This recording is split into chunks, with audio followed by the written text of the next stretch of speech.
Nah, hujah kedua yang mudah lagi menurut Quran itu begini. Sekarang misalnya ya, yuridu wa bikumul yusra, Allah itu menghendaki mudah. Itu kalau kita maknani, itu gampang. Misalnya begini, ya ini yang ada ya, nyata dalam sejarah.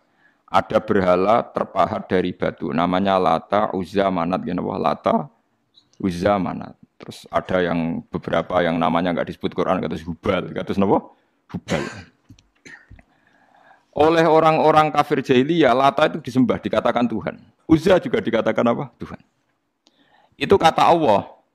In hiya illa asmaun samaitumuha antum wa abaukum, itu hanya nama yang kamu ciptakan. Makanya Allah ngendikan kalau barang tidak benar selek kaburos kalimatan takhruju min afwahim. Niki rungokno nggih kanca-kanca terutama sing hafal Quran. Misalnya aku darani Mustafa iku ganteng, Mustafa iku sugih.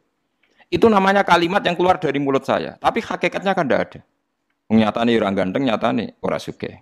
Tapi ini menjadi kalimat karena kadung keluar dari mulut. Kula baleni, tapi ini menjadi kalimat karena kadung keluar dari apa? Mulut. Misalnya saya bilang, wah Ruhin rambutnya lurus, alim, ganteng, pinter. Ini hanya keluarnya kalimat yang keluar dari mulut, tapi kan nggak ada kenyataannya. Nah, ketika orang kafir bilang berhala itu Tuhan, itu kalimat yang keluar dari mulut. Nah, kalau hakikatnya ya batu, bukan Tuhan. Hakikatnya itu batu. Berarti namane pangeran Lata Uzza itu batu apa pangeran? Batu. Nah, makanya kalau Allah mengkritik orang kafir, misalnya Allah dikatakan punya anak, Yesus itu Tuhan. Ngendikane Allah napa kaburas kalimatan takhruju min afwahim. Sungguh kalimat itu satu kalimat yang salah, tapi yang kadung keluar dari mulut mereka. Jadi nomor dua, ada kalimat yang memang benar. Seperti saya mengatakan 1 ditambah 1 2, 2 tambah 2 4. Nah itu baru hak karena nyata. Dikatakan apa enggak dikatakan ya tetap 2 ditambah 2 4. Sama dengan la ilaha illallah. Jadi la ilaha illallah itu sudah wujud sebelum sedunia ngakui la ilaha illallah itu sudah ada apa belum? Kalau bedai. Sebelum ada orang Islam di seluruh dunia, Allah satu itu sudah wujud belum? Sudah. Kenyataan ini sudah ada belum? Sudah. Lah berhubung sudah kadung ada, kita hanya menyaksikan asyhadu, saya bersaksi, a'lamu, saya tahu. Karena sudah ada, makanya disebut fa'lam annahu la ilaha illallah. Wong sudah ada, kita tinggal tahu, tinggal bersaksi. Nah, kalau yang tidak ada itu mbok dikatakan pun tetap tidak ada, itu hanya jadi kalimat yang keluar dari mulut, wong barangnya tidak ada. Itu disebut apa? Kaburas kalimatan takhruju min afwahim iyaquluna illa kadziba. Jadi kalimatnya itu ada, tapi fakta yang ditunjuk kalimat itu tidak ada. Faham ya lah. Mulanya ciri utama agama itu kul ja'al haqqu wa zahaqal batil. Barang hak itu pasti ada, yaitu Allah. Barang batil ya pasti tidak ada. Pangeran telu itu tidak ada. Watu jadi pangeran ora ono. Santet ngasari dadekno aku mati ku ora ono. Mulane kula nek santet wong ora tau ndonga tolak santet. Wong cara kula santet mboten enten. Nah, percaya jajal enggak sing mati ra kowe, paham gitu. Dini gitu. Memang enggak ada. Lho soal misalnya tapi wonten Gus yang mati ono dome ning wetenge ngene. Ya sing ono dom. Iku jenenge ora santet biasa wedok. Lah nek mati kena santet itu biasa kepelitis truk ya mati. Kena virus. Cara kula dipanteni santet itu malah lambat, kadang 3 dina lagi mati. Jas pleng truk. Jas pleng meneh pesawat.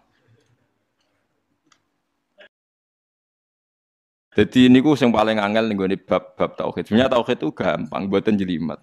Makanya Allah melatih kita yuridu wa bikumul yusra. Andekan manusia seluruh dunia dipoling untuk melihat Lata dan Uzza. Itu apa? Enggak usah ada orang Islam, enggak ada orang kafir. Enggak usah intervensi. Pasti mereka jawab itu batu. Andaikan Isa, Yesus itu dipampang di dunia. Orang polling, orang Islam, kafir, enggak ada yang intervensi. Pasti akan bilang itu manusia.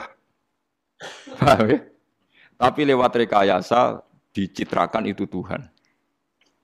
Lata Uzza dicitrakan itu Tuhan. Nah, itu disebut wa makaru wa makarawa. Jadi dimakruh. Dia didesain sedemikian rupa. Misalnya di Yunani itu orang kalau bilang Tuhan itu akal, makanya bilang logos. Log itu logos.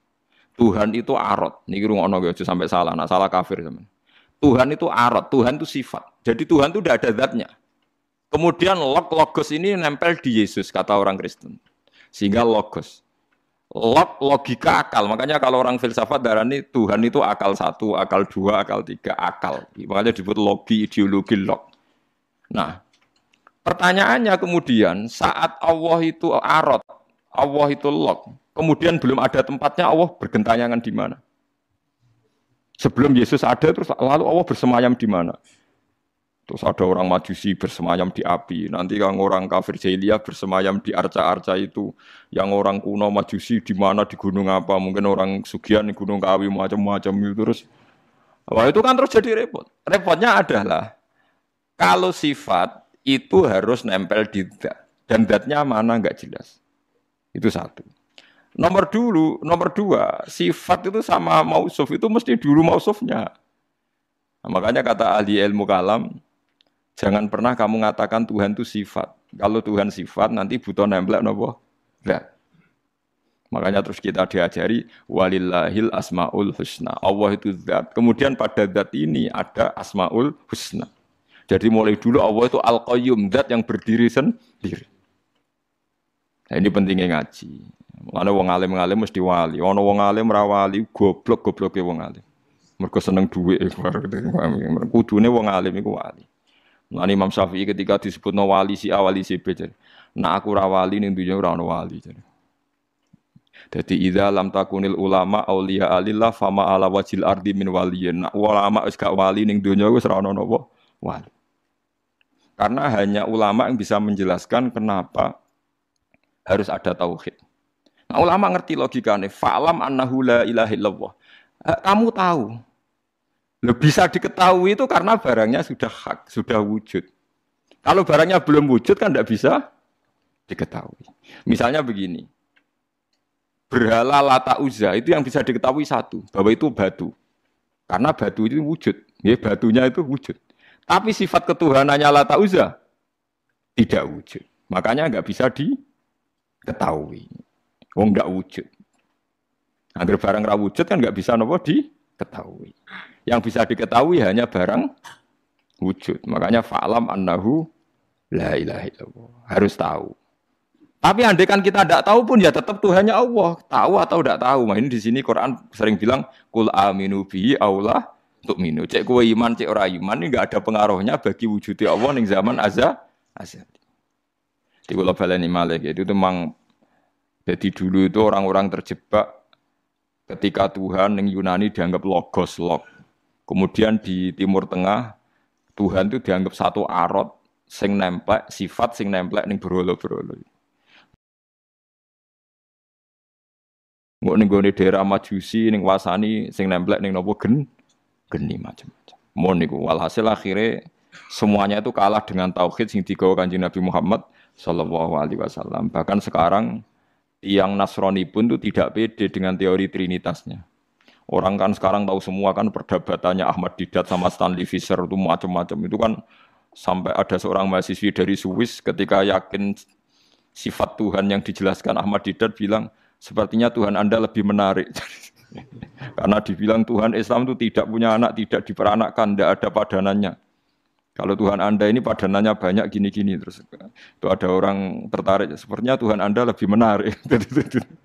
Karena sifatnya lebih apa? Ya lebih menarik. Terus tadi maknanya walat itu kalau menurut ilmu kalam itu dua. Walat itu anak fisik, anak gen.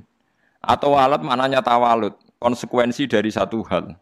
Tapi tidak karena diciptakan.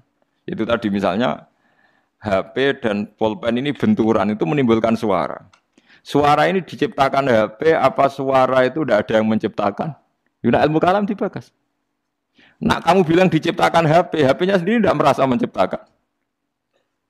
Batu sama batu benturan, terus ada suara. Kamu bilang diciptakan siapa? Diciptakan batu. Batunya takoi, kamu yang menciptakan suara itu. Enggak, saya tidak punya akal kok. Paham? Nah lalu yang menciptakan suara itu siapa? Suara itu udah ada. Yang ada itu kamu dengar suara. Suara kupingem darani ngono iku suara.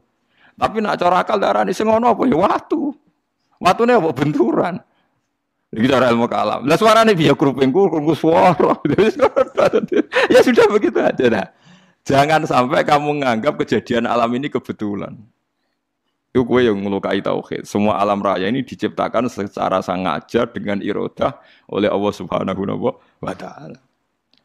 Jadi lam yatawallat min wujudihi syai'un. Jangan sampai kamu berkeyakinan setelah Allah wujud otomatis makhluknya wujud. Berarti wujudnya makhluk tanpa kehendak Allah. Itu keliru. Itu ya termasuk tawalud. Kalau kamu meyakini begitu berarti terjadi keyakinan apa? Tawalud. Setelah ada Allah otomatis makhluknya ada. Itu ya dosa besar. Kafir. Nah, itu dosa besar tapi apa? Kafir.